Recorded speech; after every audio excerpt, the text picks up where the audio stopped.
కోట్ల కుంభకోణం. పరారీలో ఉన్న ముంబై మాజీ మేయర్ అరుణ్ గోఖలే. రే ముందు వాడు ఎక్కడున్నాడో వెతకట్రా.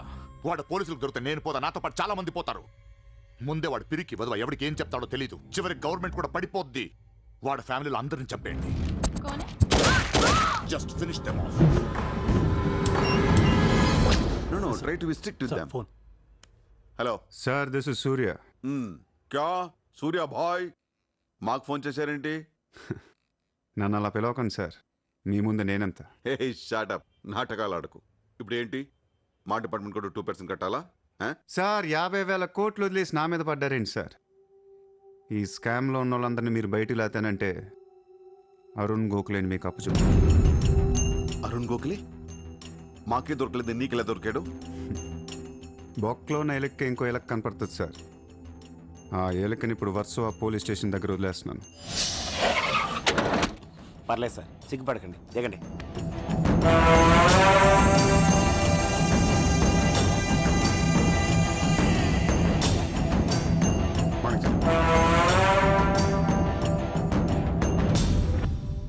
అరుణ్ గోఖలే దొరికాడు సార్.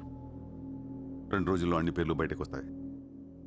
లిస్టులో మొదటి పేరు మీదే ఉంటుందని బయట అందరూ అనుకుంటున్నారు. మీరేమంటారు?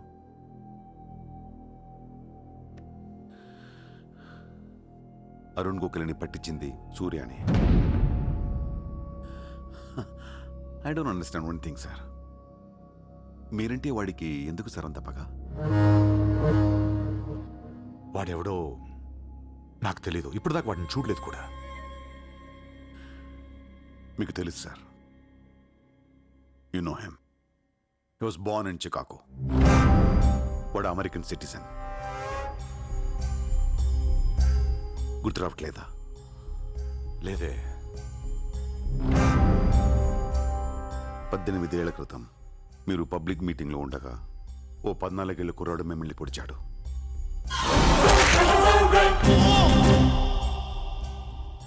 మర్చిపోయారా? మీరు చావకపోయేసరికి వాడికి కసి తీరక గన్ తీసుకొచ్చాడు. ఆడే సూర్య.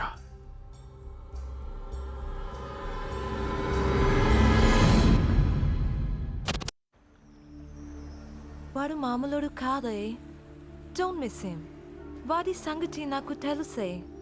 ఏదో ఒక రోజున వాడు ముంబైని కొనిస్తాడు. వాడు రిచ్ కిడ్ అని నువ్వు టెంప్ట్ అయ్యా. వాడు రోడ్ సైడ్ కిడ్ అని తెలిసి నేను ఇష్టపడ్డాను,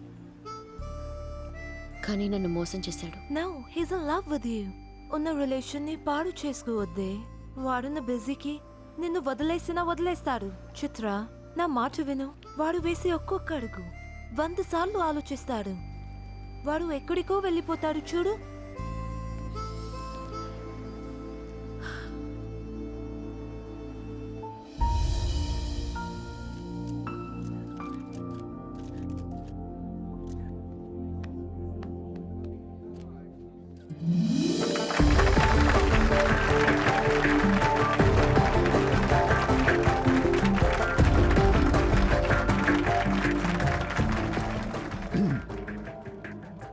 Good evening, ladies and gentlemen.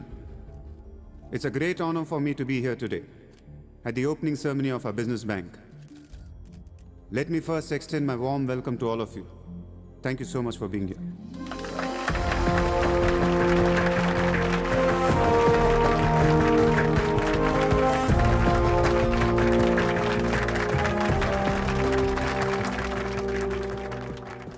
अपने देश को आगे ले जाने के लिए, देश की तरक्की के लिए एक युवा सूर्या ने बैंक खोला. मैं तो कहता हूं ऐसा नौजवानों को पॉलिटिक्स में आना चाहिए, तभी तो हमारा देश तरक्की करेगा. मैं इसका बुलंद हौसलों को सलाम करता हूं. ఒకప్పుడు బ్యాంక్ రాబరీ చేసిన వాడు ఇప్పుడు బ్యాంక్ పెట్టడం, దానికి నేను చీఫ్ గెస్ట్. బ్లాక్ మనీ దాచుకుంటానికేనా ఇది? అవును సార్, ఇండియాకి స్విస్ బ్యాంక్ లాంటిది సార్. వైట్తో పాటు బ్లాక్ మనీ కూడా దాచుకోవచ్చు. చాలామందికి డబ్బు ఎక్కడ దాచుకోవాలో తెలియట్లేదు సార్, అందుకే పెట్టాను. అంతేకాదు మిస్టర్ సూర్య, ఈ రోజు ముంబై పోలీస్ అసోసియేషన్ కి 50 lakhs ఫండ్ ఇవ్వడం చాలా ఆనందంగా ఉంది. ఇలాంటి యువశక్తి మన దేశానికి ఫెంటాస్టిక్. పబ్లిక్ సొమ్ము తిరిగి మాకే ఫండ్ ఇస్తున్నావా? మీది మాది కాదు సార్. ఇండియాలో డబ్బు ఉంది, ఎవరికి చేతనైంది అది తీసుకోవటమే సార్. మంచితనానికి రోజులు కాదు సార్ ఇవి. మంచోడిని త్వరగా దేవుడు తీసుకెళ్ళిపోయాడు అంటారు. తీసుకెళ్ళిపోవడం కాదు సార్, ఇక్కడ ఉన్న వాళ్ళు అందరు కలిపి పైకి పంపించేస్తారండి. మీరు స్ట్రిక్ట్ ఆఫీసరే సార్, కానీ మీ డిపార్ట్మెంట్లో ఎంతమంది మిమ్మల్ని బూతులు తిట్టుకుంటారో తెలుసా సార్? పబ్లిక్ కూడా సార్. ఆఫీసర్లు స్ట్రిక్ట్గా ఉంటే నచ్చరు సార్, లూజ్గా ఉంటే నచ్చుతారు.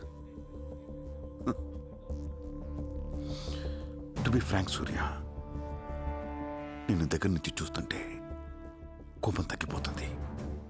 ఒక్కొక్కసారి అనిపిస్తుంది నీలాంటోడు నా డిపార్ట్మెంట్లో ఎందుకు లేడా అని. నీలో ఉన్న కసి నేనెవడిలోనూ చూడలేదు. But your on the wrong track. No sir, I'm on the right track. Sir మీరు అబ్జర్వ్ చేశారో లేదో, లాస్ట్ 3 months నుంచి ఇండియాలో మర్డర్లు తగ్గిపోయాయి, కిడ్నాపులు తగ్గిపోయాయి, క్రైమ్ రేట్ మొత్తం పడిపోయింది సార్. కౌంటర్ రికార్డ్స్ చెక్ చేసుకోండి సార్. ఆకలేస్తేనే ఎవరు నేరం చేస్తాడు సార్? నేరస్తులందరికీ శాలరీలు ఇచ్చి పెంచుతున్నాను సార్. మీ డిపార్ట్మెంట్లో కూడా శాలరీలు పెంచమన్నాను సార్, ఎవరికి సరిపోవట్లేదు. మీ శాలరీ మీకు సరిపోతుందా సార్? దేశం కోసం పనిచేసే పోలీసులకి శాలరీలు సరిపోవట్లేదు, దేశాన్ని దోచుకునే నాలాంటోళ్ళ దగ్గర వేల వేల కోట్లు. కొంచెం కోఆపరేట్ చేయండి సార్, పెద్దోడిని కొట్టేద్దాం, పేదోడికి పెట్టేద్దాం. But one thing sir, I'm not interested in money, I'm interested in power.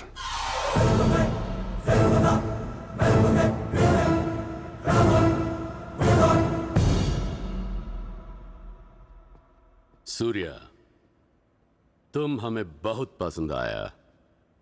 तुमने जिस तरह लालू को सपोर्ट किया हमें बहुत खुशी हुई. నువ్వు ఢిల్లీ ఎప్పుడు వచ్చినా నన్ను కలు. ఢిల్లీ నుంచి నీకేం కావాలన్నా నన్ను అడుగు. నీ ఢిల్లీకేం కావాలి? క్యా? నీకు ఢిల్లీ కావాలా లేదా? ఢిల్లీ మీద ఎక్కి కూర్చోవాలని ఉందా లేదా? बहुत है. क्या करेगा तू? రేపు ఎలక్షన్లో మీ పార్టీయే గెలవాలి, మీరే రూల్ చేయాలి. ఎలక్షన్కి అయ్యే ఖర్చు నేను పెట్టుకుంటాను. ఎంత పెట్టగలవు?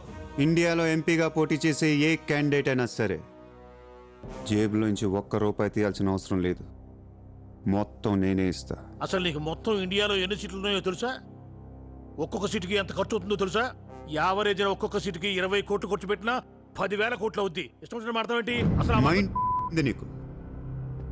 లాస్ట్ టైం ఒక అహ్మదాబాద్లోనే 60 కోట్లు ఖర్చు అయింది, జైపూర్ 25, జైసల్మేర్ 35, జబల్పూర్, కాన్పూర్, కోల్కతా, హైదరాబాద్, చెన్నై, రాజ్కోట్, పనాజీ, నాసిక్, బెంగళూరు, కొచ్చి, కొల్లం, ఉడిపి, ఇలా దోల్ తీర్పై సెంటర్లు ఎన్నో ఉన్నాయి.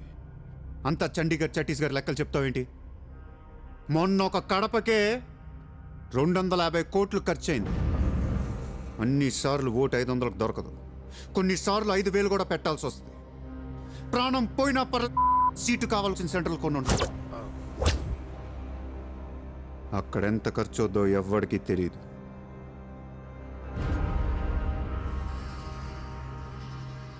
సార్ పార్టీ తరపున మీరిచ్చేది ఎంత సార్? వాళ్ళు పర్సనల్గా ఎంత ఖర్చు పెడతారో తెలుసా సార్? ఎలక్షన్ ముందు 2 ఏళ్ల నుంచి జనాన్ని మేపటానికి ఇల్లు వాకిళ్ళు అమ్మేసుకుని ఉంటారు సార్. లాస్ట్ టైం ఎలక్షన్కి 25,000 కోట్లయింది. ఇప్పుడు ఖర్చులు పెరిగాయి కాబట్టి ఇంకో పావులా వేసుకుందాం.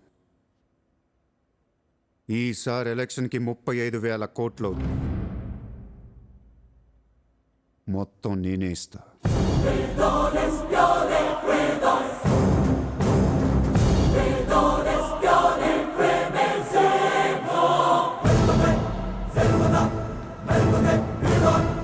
మీ ఇన్ఫ్లుయెన్స్ వాడే ఎలక్షన్ టైంలో నాకు 25 హెలికాప్టర్లు ఇప్పించండి. హెలికాప్టర్లు ఎందుకు? డబ్బులు పంచడానికి రా ఎర్రి.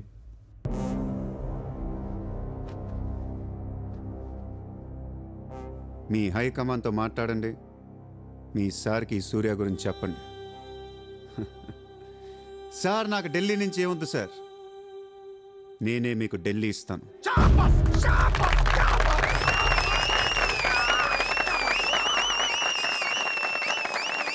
శ్రీరామ్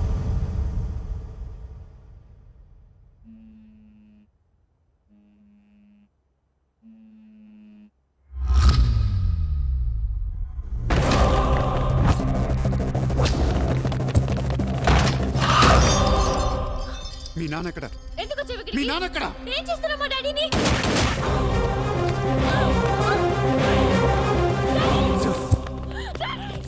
డాడీ!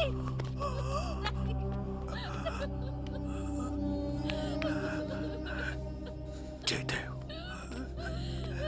జయదేవ్ వదలొద్దు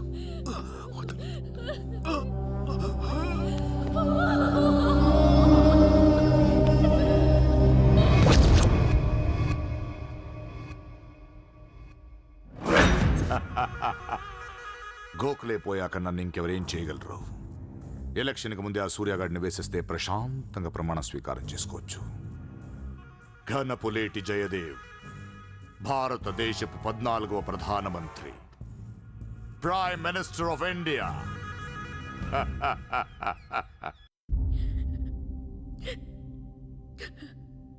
నేను నీలాగే ఏడ్చాను.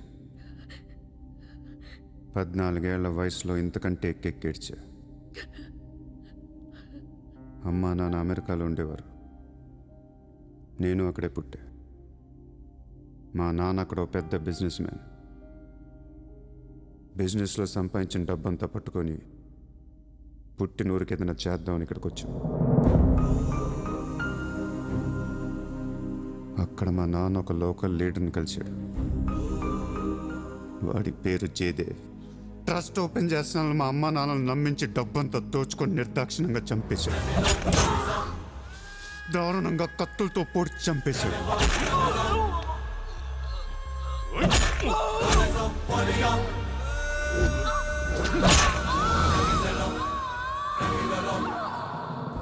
కాకి బట్టలేసుకున్న ప్రతి వాడి కాళ్ళు చేతులు పట్టుకొని బతిమాలను.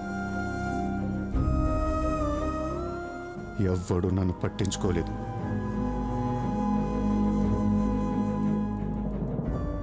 ఏ దేవుడు నా కోసం రాలేదు. చెప్తే వినపడదా? ఇక్కడే పడి ఏడుస్తావేంటి?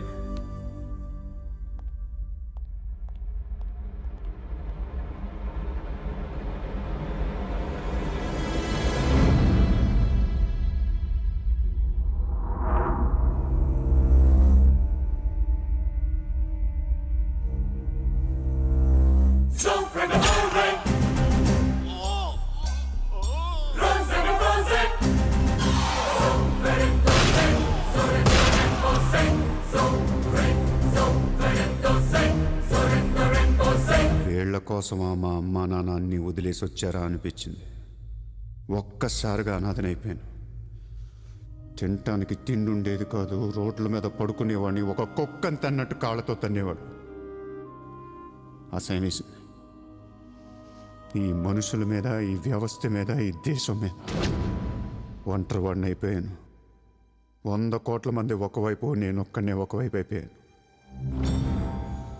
ఆ 100 కోట్ల మందితో ఆడుకోవాలనిపించింది. అందుకే ఇన్నాళ్ళు మనుషుల గురించి చదువుకున్నాను, స్వార్థం గురించి చదువుకున్నాను. ఇక నో మారల్స్, నో రూల్స్. ఎవరన్నా పొడవాలని చూస్తే పొడి చేయటమే, అన్యాయం చేయాలని చూస్తే అంతు చూసేయటమే. కనపట్లేదు కానీ ఆ దేవుడి మీద కూడా పగ తీర్చుకోవాలనిపిస్తుంది.